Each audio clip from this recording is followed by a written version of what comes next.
Hi guys, इस video में बात करेंगे जो भी स्टूडेंट्स आप लोगों ने अगर इस बार सीबीएसई का बोर्ड एग्जाम दिया है क्लास 10th या क्लास 12th का और आपको लगता है कि आप फेल हो रहे हो या कुछ कम नंबर आ जाएगा, तो क्या ग्रेस मार्क्स आपको मिल सकता है या किस तरीके से ग्रेस मार्क्स मिलता है, इसके बारे में डिटेल्स में समझने वाले हैं।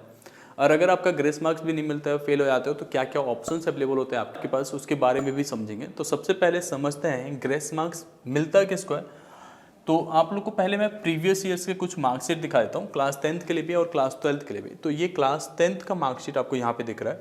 इसमें आप देख रहे होगे तो आपको यहाँ पे मैथमेटिक्स और साइंस में अप्रोक्सीमेटली 2023 मार्क्स मिले हैं। 80 में से 23 मतलब कि जस्ट पास, मतलब जितना जरूरी है उतना ही पासिंग मार्क्स दे गई है। सिमिलर वे में अगर क्लास 12th की मार्कशीट में आप देखोगे तो यहाँ पे फिजिक्स और केमिस्ट्री में आप नोटिस करोगे तो 2023 मिला है, जो कि आउट ऑफ 80 होता है। तो ये जो मार्क्स दिए जाते हैं 2023, 2024 इस तरीके का, या जस्ट पासिंग, लेट्स से कि आपका पासिंग मार्क्स है 2023, मेरे को थोड़ा सा चेंजेस यहाँ पे देना पड़ेगा। हाँ, लेट्स से आपका पासिंग मार्क्स है 2023 और आपको 2023 ही मिल रहा है, जैसे इस केस में है 2 बार 2023 है, यहाँ पे भी 2 बार 2023 है क्लास 10th के लिए, ठीक है। तो यहाँ पे जो है ग्रेस मार्क्स इंक्लूड किया जाता है। अब ग्रेस मार्क्स कहाँ पे मिलता है, जैसे आपके जो है पूरा काउंटिंग के बाद से 21 आ रहा है, तो यहाँ पे ग्रेस मार्क्स दिया जाता है। बहुत सारे बोर्ड होते हैं जो ऑफिशियली ग्रेस मार्क्स प्रोवाइड करते हैं। अप टू 5 मार्क्स का हो सकता है, अप टू 10 मार्क्स का हो सकता है, ओवरऑल मार्कशीट पे ग्रेस मार्क्स मिल जाता है, सब्जेक्ट वाइज ग्रेस मार्क्स मिलता है। तो बहुत सारे ऑप्शंस रहते हैं, बट ये ओपन नहीं रहता है। बट कुछ जगह पे जो है वेबसाइट्स पे जब इंटरनेट वाला मार्कशीट डाउनलोड होती है तो वहाँ पे साफ सुथरा लिख के आता है कि स्टार लग जाता है या कुछ भी, वहाँ पे लिखता है कि students is passed with the grace marks. तो इतना ग्रेस मार्क्स दिया गया है, कई जगह पे लिखा रहता है। अब इस केसेस में आपने समझ गया कि ग्रेस मार्क्स तो मिलता है, क्योंकि ये कोइंसिडेंस नहीं होता कि बार बार ही 23 या 33 मार्क्स आ रहे हो आउट ऑफ 100 या आउट ऑफ 80। अब ग्रेस मार्क्स जो है मिलता किसको है, तो जो स्टूडेंट्स अटेम्प्ट करते हैं, मतलब अगर पेपर में सारे क्वेश्चंस को अटेम्प्ट किया, अपना जो है एफर्ट दिया पेपर्स को करने में। लेट्स से आपका फिजिक्स का पेपर था, बहुत ही टफ आ गया था और आपको आ ही नहीं रहा था, लेकिन फिर आप पेपर ही छोड़ के चले आए। तो पेपर जब छोड़ देते हो तो उस केस में आपको कुछ भी नहीं मिल पाता, क्योंकि कोई ऑप्शन ही नहीं है टीचर के पास देने के लिए नंबर कहीं से भी। तो अगर क्वेश्चंस गलत होता है वहाँ पे भी आप अटेम्प्ट करते हो तो पूरे मार्क्स मिल जाते हैं, लेकिन क्वेश्चन गलत है और आप अपने अटेम्प्ट की भी कोशिश नहीं किया तो मार्क्स आपको नहीं मिलते। तो सिमिलर वे में ग्रेस मार्क्स का रहता है।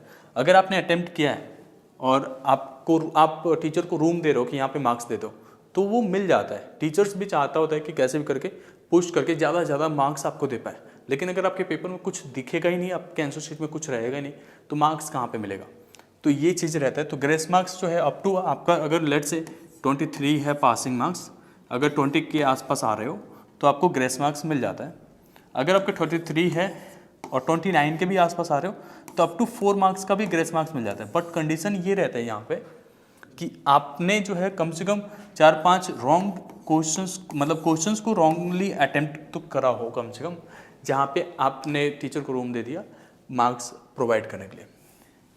अगर आपका क्वेश्चंस पेपर में खाली है, लेट से आपने आंसर शीट में क्वेश्चंस नंबर डाल दिया और पेपर छोड़ दिया है, तो उस केस में आपको ग्रेस मार्क्स वगैरह नहीं मिलता है। रॉन्गली अटेम्प्ट के मार्क्स मिल जाते हैं क्योंकि आपने एफर्ट दिया है। आप ऐसा समझो जैसे आप अगर किसी को कोई काम देते हो ऑन रुपीस कि आप ये काम करोगे तो इतना पैसा मिलेगा, और वो गड़बड़ भी कर देते कोई काम, तो आप उनको थोड़ा बहुत तो अमाउंट देते ही हो, जिससे कि वो डिससेटिस्फाई ना हो और उनका जो भी मेहनत किया था उसका थोड़ा बहुत रेवेन्यू मिल जाए। सिमिलर वे में यहाँ पे होता है। तो आप कोई भी काम को, जैसे अगर कोई क्वेश्चंस का आंसर कर रहे हो, वो परफेक्टली नहीं कर सकते, उसमें गलत भी कर सकते हो, तो उसके भी आपको मार्क्स मिलते हैं फॉर द एफर्ट इनपुट के लिए। तो इस तरीके से ग्रेस मार्क्स आपका काम करता है। अब व्हाट इफ कि ग्रेस मार्क्स मिले ही ना, आपका लेट से पेपर ही छोड़ के आ गए थे और आपका जो बन रहा है पेपर वो 10 मार्क्स तक के ही है, तो उस केसेस में क्या होगा। तो 10 नंबर का है तो ऑब्वियसली आपका कंपार्टमेंट आना है। तो कंपार्टमेंट आएगा तो आप क्या कर सकते हो, अगर आपको लगता है कि हमने एग्जाम्स में अच्छा परफॉर्म किया था तो रीचेकिंग के लिए डाल सकते हो। अगर आपको लगता है कि नहीं आपने अच्छा परफॉर्म किया था तो भी आप रीचेकिंग के लिए डाल सकते हो कि आपकी राइटिंग स्किल्स जो भी पेपर था वो देख पाओगे कि कैसा था। तो रीचेकिंग में तो बस इतना पता चल जाता है कि आपने मार्क्स बढ़ रहे हैं या नहीं, बट रीचेकिंग का प्रोसेस कंप्लीट करने के बाद ही आपको फोटो कॉपी मिलता है सीबीएसई की तरफ से। तो आप जो है फोटो कॉपी लेके एंड देन चेक कर सकते हो कि आपको किस क्वेश्चन पे या किस तरीके का अटैम्प्ट पे कितना मार्क्स मिल रहा है। ये जरूरी नहीं होता, कुछ कुछ स्टूडेंट्स ऐसा करते हैं, मतलब हम लोग काफ़ी स्टूडेंट्स के लिए कराते हैं इस तरीके से और चेक करते हैं कि कितने मार्क्स मिल रहे हैं। अगर आपको लगता है कि मैंने अच्छा परफॉर्म नहीं किया था, रीचेकिंग या फोटोकॉपी लेने का कोई बेनिफिट नहीं है, तो आप डायरेक्टली कंपार्टमेंट एग्जाम दे सकते हो अगर आपको कंपार्टमेंट फील हो रहा है तो। अगर आपको लग रहा है कि मेरा 2 सब्जेक्ट में कंपार्टमेंट आ गया या एसेंशियल रिपीट लग गया, तो उस केस में आप पूरे सब्जेक्ट्स का भी पेपर दे सकते हो। उसके लिए और भी क्राइटेरिया रहता है एंड देन ये क्लियर होने के बाद से आप कॉलेज में जा सकते हो। अब क्या क्या और भी ऑप्शंस रहते हैं एग्जाम्स के लिए, जैसे आपके नंबर कम आ गए हैं और आप पास हो चुके हो तो इम्प्रूवमेंट एग्जाम्स दे सकते हो सीबीएसई में। वो नेक्स्ट ईयर होगा, अगर एक सब्जेक्ट में देना है तो अभी जुलाई में हो जाएगा। एसेंशियल रिपीट अगर आ जाता है, जैसे आप 3 सब्जेक्ट्स में लग गया, 4 सब्जेक्ट में लग गया, 5 में लग गया या 5 में एब्सेंट थे या 2 में लगा हुआ है, तो एसेंशियल रिपीट आ जाता है। उस केस में आपको अगले साल पेपर देना पड़ता है वापस से। अगर आपका कंपार्टमेंट आ जाता है, मतलब कि आपने 5 में से किसी एक सब्जेक्ट में फेल हो गए हो, तो उसे कंपार्टमेंट कहते हैं और वो आपका जुलाई सेशन में पेपर होगा। इसके लिए 3 चांसेस रहते हैं, तो वो आप लोग को पता भी है। जुलाई हो गया, फिर से मार्च वाला, फेब मार्च और फिर जुलाई, ये 3 चांस रहते हैं। तीनों चांस में से आप क्लियर कर सकते हो।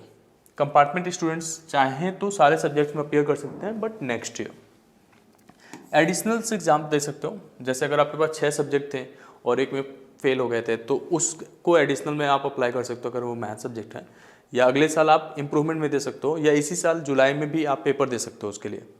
बट इन केस अगर कोई एक एक्स्ट्रा सब्जेक्ट ऐड करना चाहते हो तो भी आप एडिशनल में अप्लाई कर सकते हो, बट उसमें लैंग्वेज सब्जेक्ट या नॉन प्रैक्टिकल सब्जेक्ट्स ही ऐड हो पाते हैं। ठीक है, अब ये सारे डिटेल्स रहते हैं, इसके अलावा कोई भी चीज़ नहीं है जिसके लिए आपको परेशान करना है। वैसे भी आप लोग के मार्क्स अच्छे आएंगे अगर आपने थोड़ा भी इनपुट दे के आए हो तो। हमेशा जो होता है सीबीएसई के अगर हम लोग देखें तो हज़ारों मार्क्स ऐसे आते हैं जिनमें ग्रेस मार्क्स मिले होते हैं। तो आपको भी अगर 1-2 नंबर से कहीं रुक रहे हो, लेट से फिजिक्स के लिए आप में से काफ़ी स्टूडेंट्स के डाउट हैं, तो आपके मार्क्स बढ़ेंगे। ठीक है, तो उसको लेके परेशान नहीं होना। बाकी कुछ भी रहेगा तो सॉल्यूशन रहता है, निराश नहीं होना है, प्रॉब्लम्स के सॉल्यूशंस मिल जाता है। ठीक है, होप इन डेट आपको ये वीडियो पसंद आया होगा। Thank you so much.